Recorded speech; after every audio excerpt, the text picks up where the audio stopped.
I think most of you probably know that this retreat is going to be focused on cultivating primarily the practice of mindfulness. It includes concentration and for some of you perhaps some wisdom if you happen to get that far or deep.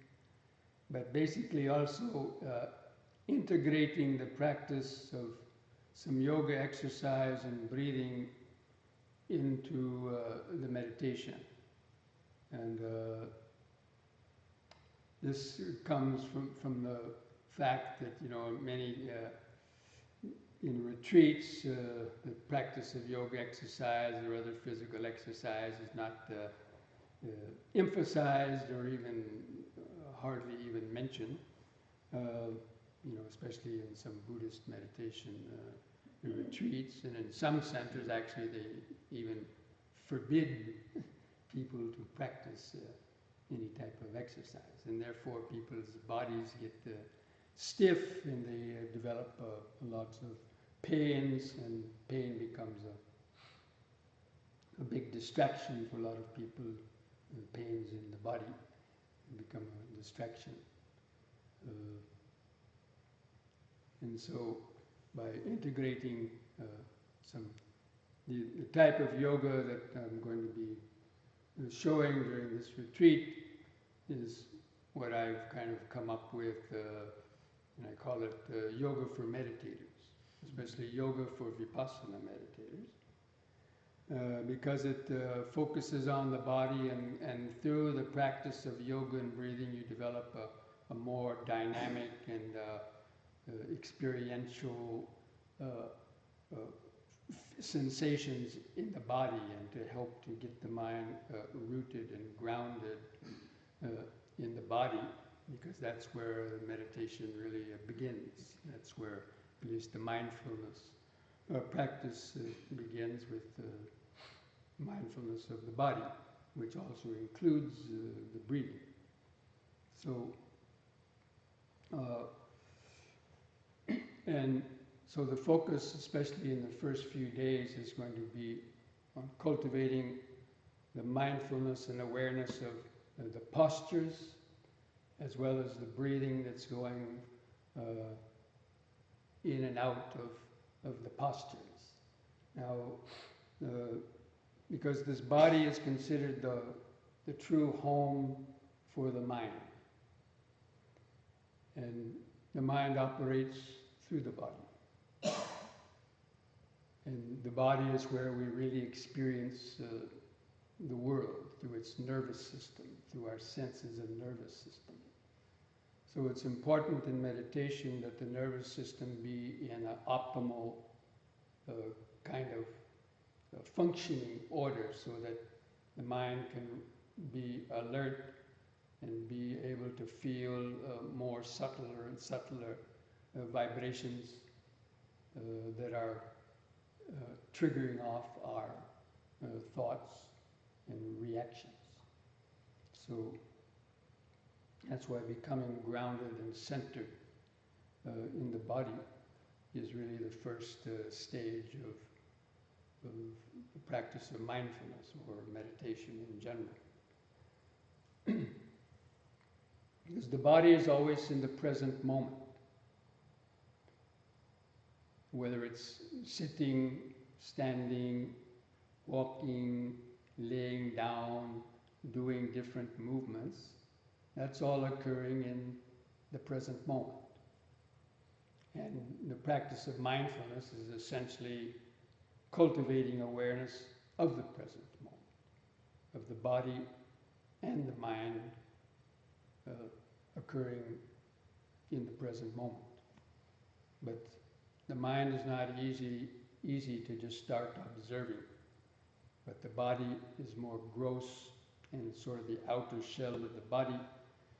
And so the Buddha had to start on, feeling and getting grounded, in the body, and also the breathing is going on through the body. So when you're aware of the body, you'll also be aware of the breathing. but I teach it in a slightly different way that, maybe you might have learned in other places. But it all basically leads to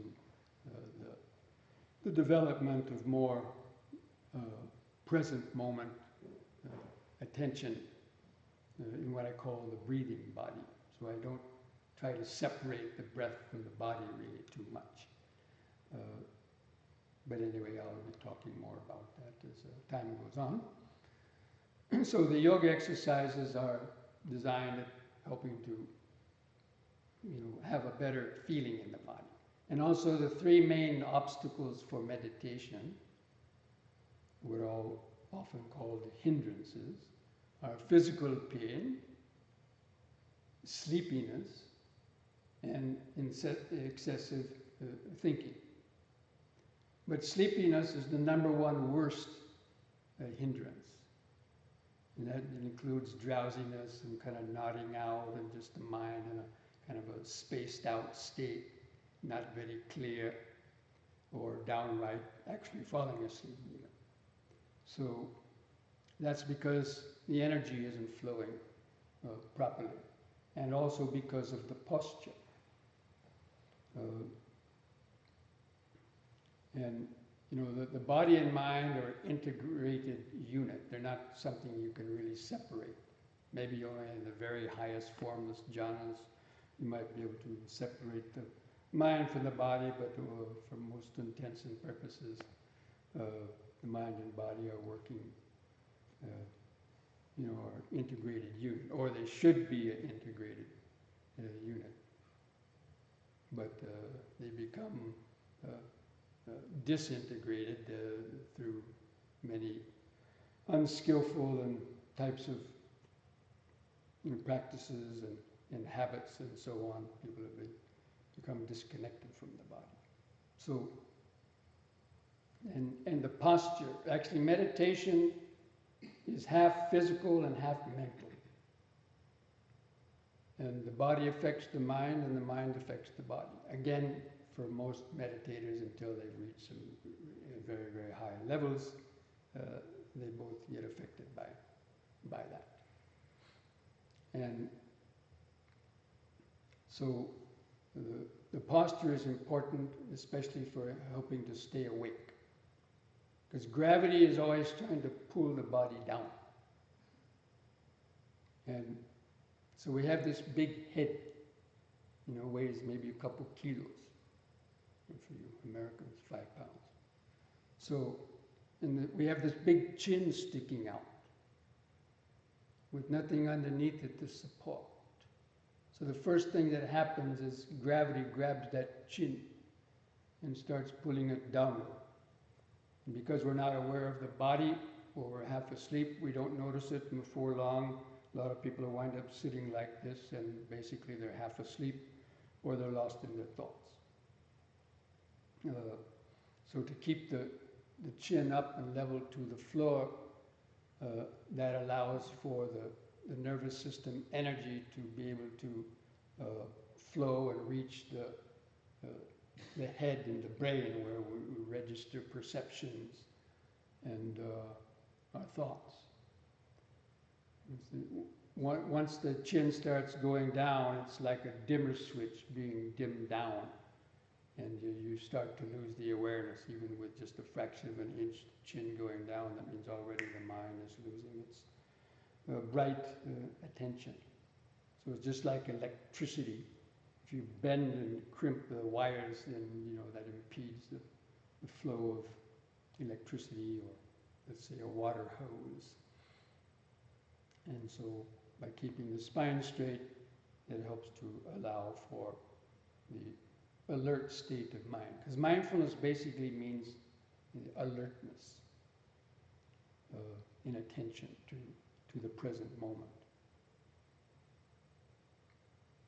But the moment the head goes down, then that also causes the spinal column or the back to start slouching, because of that center of gravity gets off. You have more weight forward, so that causes the shoulders to cave in, and gradually, people wind up sitting like this, or even worse. And again, they're either half asleep or they're lost in their thoughts. So paying attention to the postures is kind of one of my pet peeves, or what I focus on in the beginning. Because again, once you're able to sit straight, the rest of it actually comes more easy. And it helps to minimize pain too. So sitting straight helps to minimize drowsiness and sleepiness. And it also helps to minimize pain, because once you start slouching, then that puts a lot of undue pressure on the joints.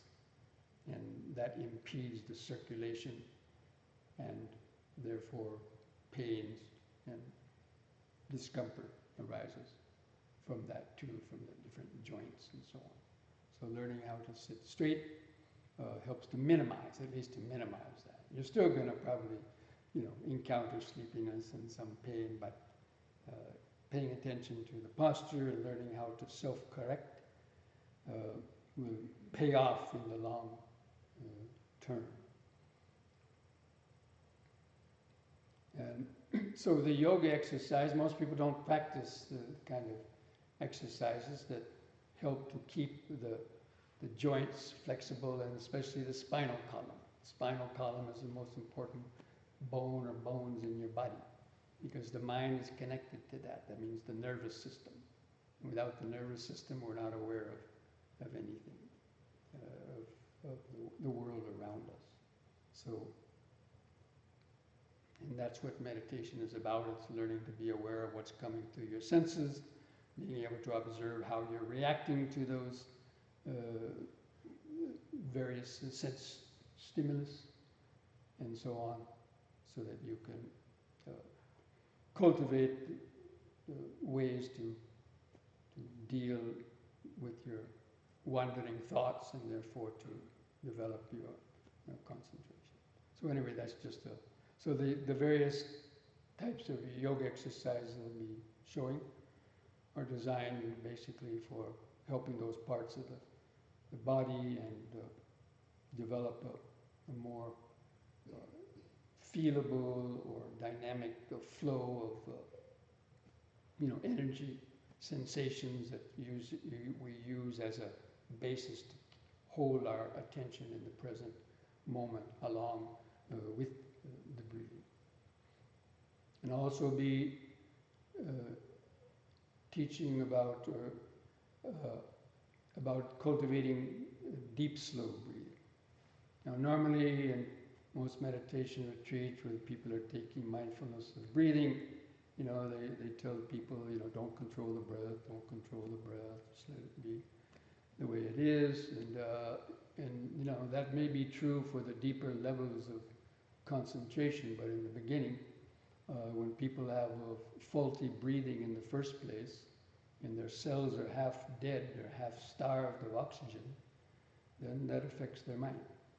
So by learning how to cultivate deep, slow breathing, it helps to oxygenate the blood, and that in turn feeds the cells with the energy, and helps to have a more alive and awake feeling.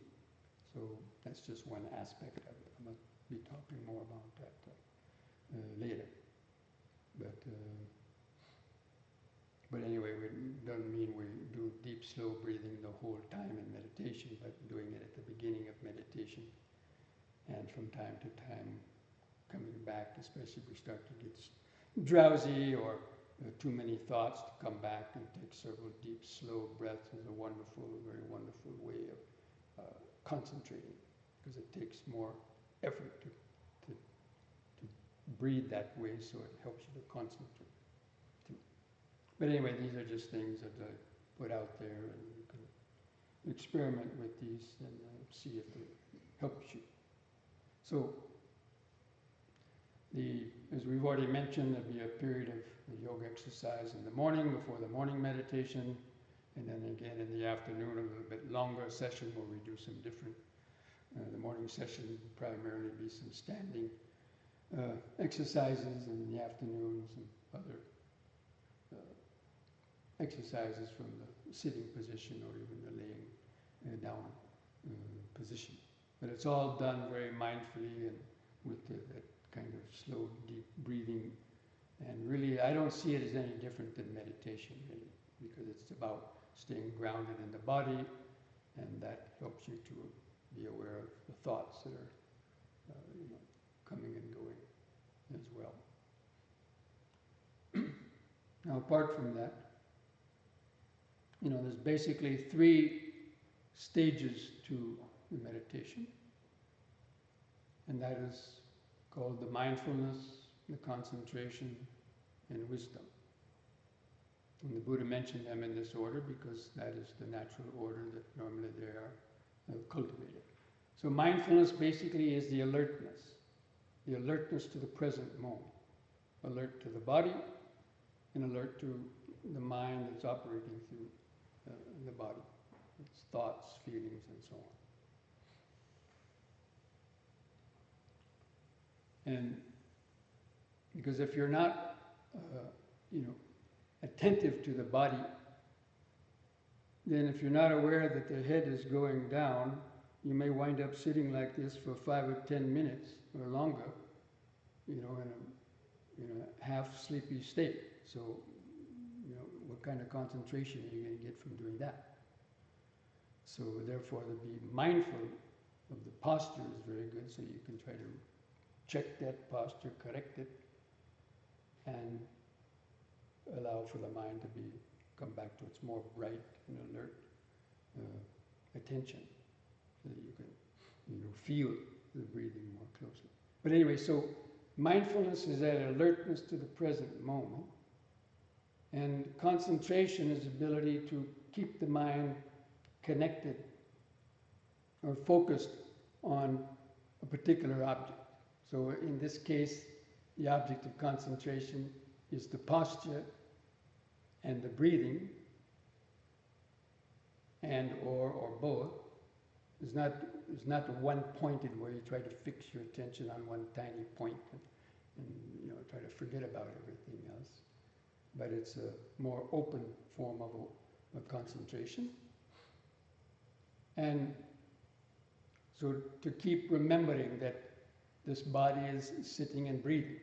What I call the bottom line present moment is that this body is sitting and breathing. Because the whole world comes and goes through this breathing body. Or not only sitting, but standing, walking. They call the breathing body. So the whole world comes and goes through the breathing body.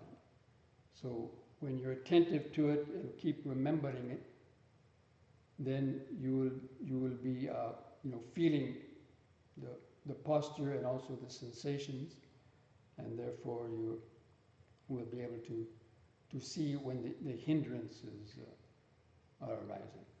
You'll be alert when pain starts to arise. You'll be able to see it and say, okay, relax, don't get upset. To relax around the pain, learn to endure it a little longer, or deal with it in skillful ways, and also to see one's thoughts more. So the mindfulness basically is to prevent the hindrances from blocking our concentration. And so basically the concentration will be, as I mentioned before, being able to observe and feel the breathing process, and whenever the mind, but the mindfulness is sort of like a watchdog, okay? So what does a watchdog do? The house. Barks at strangers, right? So we're trying to observe the present moment, concentrate on the present moment. Sitting, breathing, but then, the head starts to go down. So mindfulness will go, roof, roof! Wake up! Oh, yes. Or you get lost in thoughts and you recognize, oh, thinking, oh, let go of that, and keep coming back. So the mindfulness is absolutely necessary for developing concentration, because if you're not mindful, the hindrances will just block your ability to develop concentration. So that's why I emphasize, I take that route first of cultivating. And mindfulness and then concentration follows sort of automatically, you could say, once you're mindful of the hindrances. And then wisdom is sort of a combination between mindfulness and wisdom. I have a little formula, mindfulness and concentration. Mindfulness plus concentration equals wisdom. We will be talking again more about that. But that's kind of the trend or the trajectory of the practice that we're going to be cultivating in this week of meditation. And most of the talks will be focused on different aspects of that process. Because the mind is very subtle. It operates deep within the nervous system. So it's not easy to see our thoughts and reactions until we've already become lost into them or distracted by them. And that's why, because the mind is not grounded and connected to the present moment.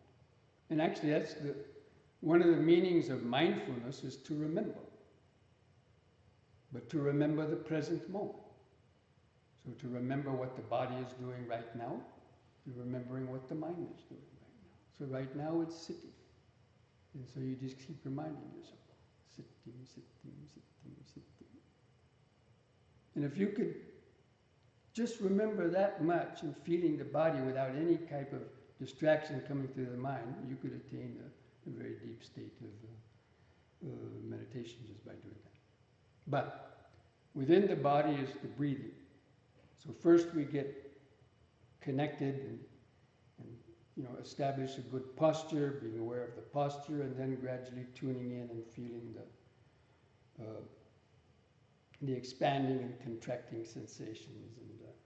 And when I instruct in meditation, I recommend people to focus on and feel the expanding and contracting sensations of the abdomen, rib cage, or the chest.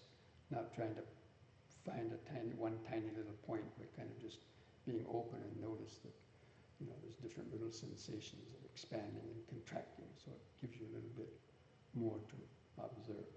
And the body is sitting around it. So I know a lot of you have traveled a lot by long distances today, and busy doing things, so I'm not want to keep you up too late. But having said that much, does anybody have any questions about what I've just said so far? Raise your hand if you have a question.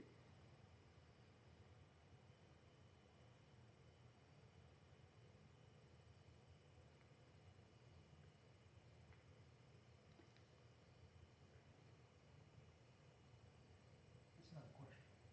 I'm refreshed to hear what you just said, because that's the course my meditation is taking. I become more and more aware of the body as well as breath. And it seems very natural to have that awareness. Yes, I'm glad to hear it is natural. You're going to be more about that. This mind was born with the body, and there's consciousness in every cell of the body. But anyway, more about that later. Okay, so now we're going to stand up, and I'm going to lead you through just a few simple little stretches, which is kind of just a little sample of what we would be doing in the morning, and then we're going to sit for kind of a first meditation.